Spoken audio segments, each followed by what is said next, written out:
to the... After you, sir. Go to the prototype Yes, department. let's do that. Right, so the prototype section then, Geoff. What are we looking at here? Yes. Now, if you remember the story of Triumph through the late 70s, where Triumph had been part of the BSA Group. BSA Group were in serious financial difficulty. Primarily, Lord and Lady Docker were spending the money on themselves rather than on development of business. Yeah. But Triumph then was hived off in 1971-ish, and it went to Dennis Poor's NVT Group. Sorry, it wasn't 71, it was a little bit later. Yep. The government forced Triumph to become part of NVT to keep it going. BSA went out of business. So 1973. What was then the plan was for Poor to close down the Meriden works. Yep. Triumph would have gone completely out of business, and 3,000 people would have been made redundant. The workers sat in. Yep. Yep. And with the new Labour government coming in, with Tony Benn, they created a workers' cooperative. Manna from heaven for Tony Benn and the Labour Party, of course.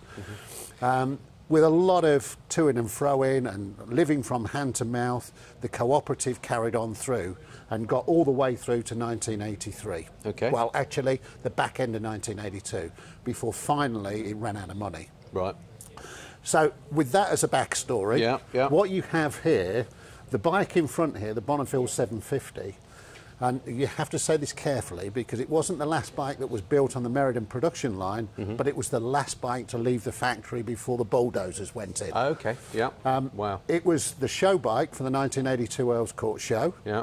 And Bill Crosby, as I mentioned, our founder, as a Triumph agent, he was paying for his bikes in advance and helping the cooperative out to try and survive. It got to the last knock-ins of the company and he was owed a lot of warranty money.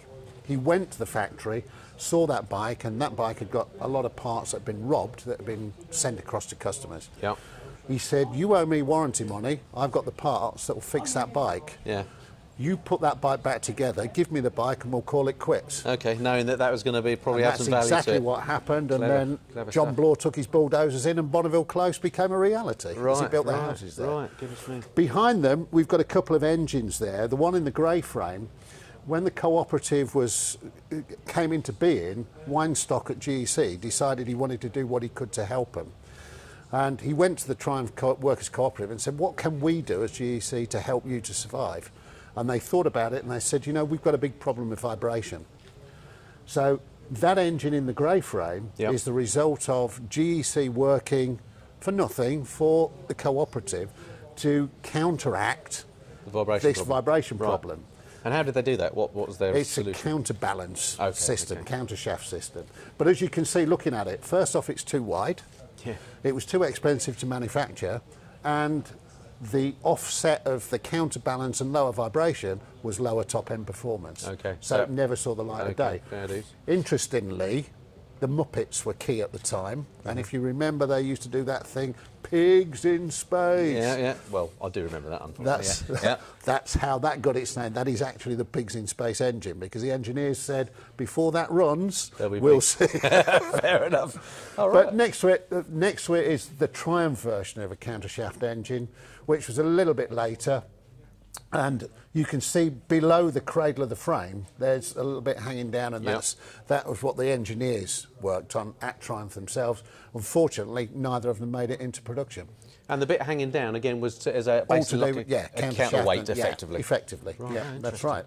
And then along the front...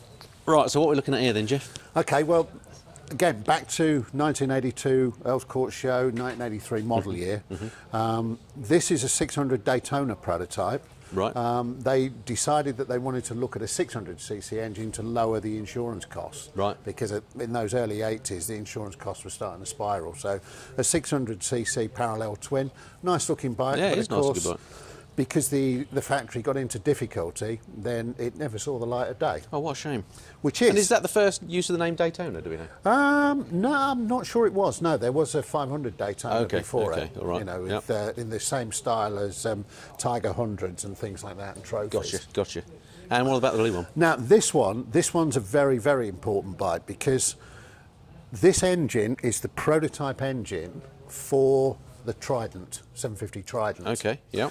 The story with it, as it goes, that the engineers at Triumph were developing race bikes. They wanted to develop a 750cc race engine, but the directors at Triumph had no interest in the 750cc class, which was a real shame because, of course, as we know, Honda came along with the Sandcast 750s, Kawasaki with the Z900, Z1s. And basically wiped up. And basically cleaned up. Yeah. But what they did do was to grant the engineers a small budget to produce 3 engines. Okay. No frame budget, just 3 engines. Right. So the engineers developed the engine, stole a frame, a Bonneville frame off the production line, and effectively came up with the Trident prototype, which was then sold in Trident and Rocket 3, BSA Rocket 3 guys. Later on, the Triumph Rocket 3 Owners Club, these guys down here, located one of the 3 engines. And it was lurking underneath a bench with a very odd engine number on it. Right. And they actually worked out that it was one of the prototype Trident engines. Wow. And so they rebuilt that engine into the right frame of the time, and this is the result, what they call the P1 prototype. Nice looking machine again. It is. I mean, for me, the P1 looks much nicer than the sort of coffin tank shape that eventually came out of the design. But it's quite similar to the modern day tank shape, actually, isn't it? It is. In fact, you can see where the modern bikes have taken the cues from that. I mean, even down to the rear. I don't think John Bloor would want you to say well, because I mean, critically, when he set up Hinckley, then he felt the past was the past, and it's what you do going forward that's important. It's interesting, though, so isn't it's it? only All the models recently, now, decided that was the way to go after. Yeah, it's only recently that that's happened. But this bike, I think, is the only bike where an owners club dedicated to one model actually owns the prototype of its model. How interesting. So that bike's actually owned by Triumph Rocket 3 Owners Club. That bike over there's Kashmir with a cutaway engine. Should we go and have a look at that one? Right, okay, yes, we can do that. So this one's caught me eye, Geoff, because this is I love engineering stuff. I know very little about it, as you know, but I like the concept of knowing about it. So tell us the story behind this bike. Well, this is a police spec Triumph, and of course Triumph won a Queen's Award to export. Right. Primarily, they were going around the world trying to sell police spec motorcycles to various countries. This particular bike, at the end of 1966, going into 67, they donated this particular bike to the Metropolitan Police Driving School up at Colindale. And one of their sergeants, Police Sergeant Gillett, he decided that what he was going to do was to do a complete cutaway with the bike. In those days, if you wanted to be a police motorcyclist, the training was rigorous. Yeah. Not only did you have to know how to ride the bike, but you also had to know how it worked. Yeah, that's great, isn't it? I love that idea. Well, it is, because these days, I mean, we get kids come around the museum, particularly in the summer holidays, and I say to them, do you know how a four-stroke engine works? And they go, duh. Yeah, no. yeah, what a shame. And with this, because it's got an engine working through it as well, you can actually show them exactly how the engine works and see all the bits and pieces. The amount of work to actually get this to that point must have been phenomenal. Well, I can't begin to think how they did it. How long it took. Yeah. The Japanese motorcycle factories always produce a cutaway engine. Yeah. And generally, that's done by the first-year engineering graduates to see how good they are. Right, they give it to them as a project. So, I mean, everything on this has been cut away all the way through. The oil tank, the silencer, because we called them silencers in those days, not mufflers, not cams, they were silencers. All through the bottom end, the top end, the coils, the tank. And we can actually see this running as well, We can't can indeed. Right, let's go for that then, shall we? Yeah, yeah. So this has got a little electric motor on it, so we can actually show how the bike works.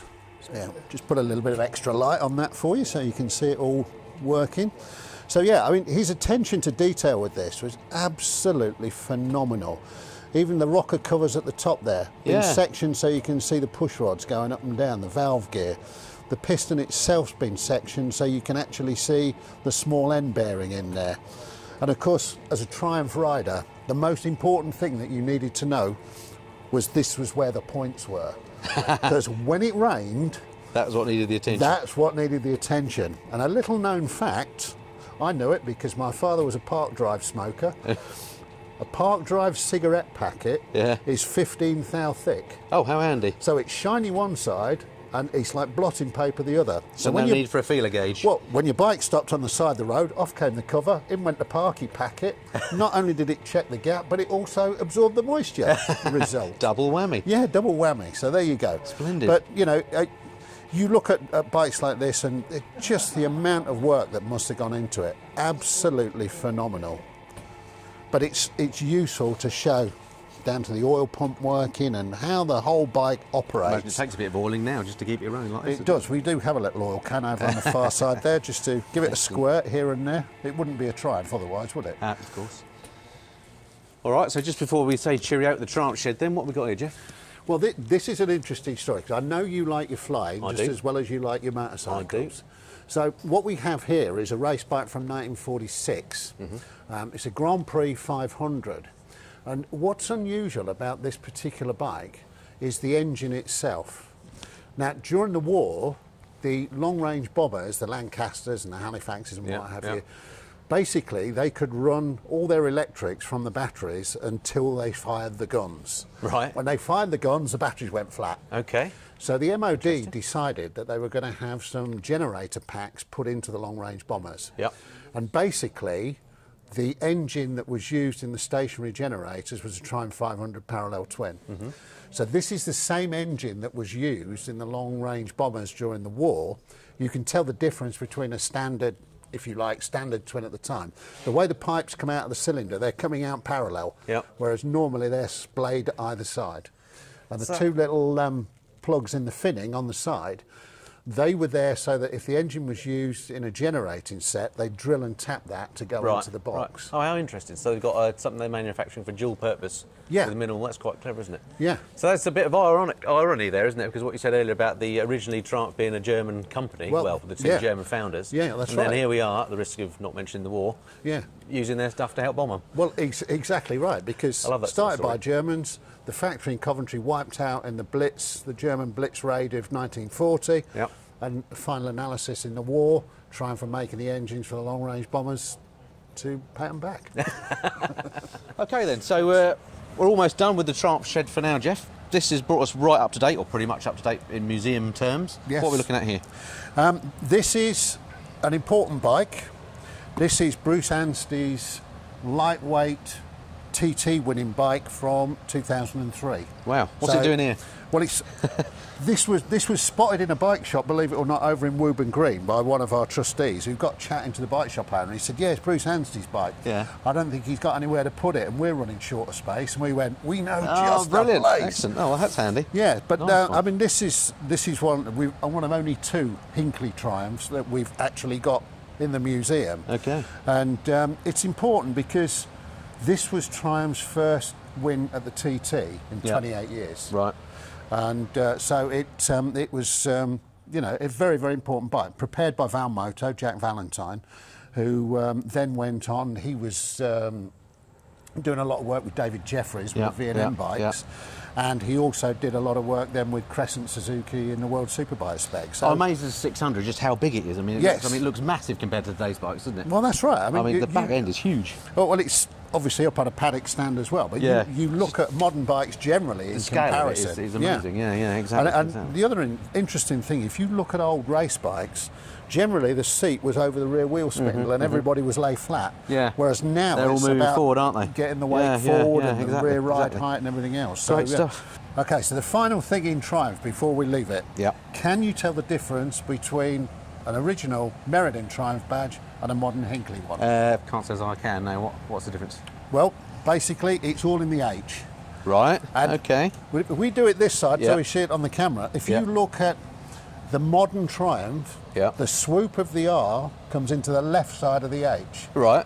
Whereas if you look at the original Triumphs on the Speed Twin, the swoop of the R comes into the right side of the H. How fascinating. Well, that's something I didn't know. Excellent. Not a lot of people know that. Thank you very much. And even less care. I love a bit of trivia. So that's great. So thanks very much, Geoff, for showing us around the Triumph shed here. There's loads more to see here at the museum. If you want to check it out, have a look at the website. It's www.london-motorcycle-museum.org, I think. Is that correct? Quite close. Yep. Google it anyway. Yeah, or you can Google it and it'll tell you about opening times, how to get here and all sorts of stuff. There's loads of other stuff to have a look at here. But do come on down. There's a cafe and everything else. Make a day of it. Go to the Ace Cafe? Ace Cafe, that was it. Yep. My brain's going. Go to the Ace Cafe, make a ride out, bring your mates. Okay, hope it's been of interest. Until next time, this has been the Piston and Flyer. Cheerio.